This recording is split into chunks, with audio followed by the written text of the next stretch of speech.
আসসালামু আলাইকুম এভরিওয়ান, আবরণী পরিবার ইউটিউব চ্যানেল থেকে আমি করছি আপনাদের জন্য ছোট একটি ভিডিও নিয়ে হাজির হলাম। আশা করি সবাই ভালো আছেন। আজকে আমি যে রেসিপিটি শেয়ার করছি সেটি হচ্ছে মলাগুড়া মাছ আলু দিয়ে চচ্চড়ি। প্রথমে আমি সরষের তেল দিয়েছি এবং এটার মধ্যে পেঁয়াজ, রসুন, কাঁচামরিচ ফালি করে দিয়েছি এবং একটু হালকা বাদামি রং করে নেব। পরে আস্তে আস্তে আমি এটার মধ্যে সব মশলা অ্যাড করে দিব।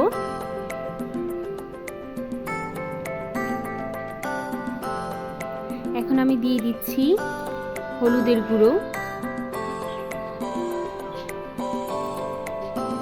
ধইনা গুঁড়ো, মরিচের গুঁড়া। মশলাটা ভালো মতো কষিয়ে নিব। এরপর আমি এটাতে পানি অ্যাড করে দিচ্ছি।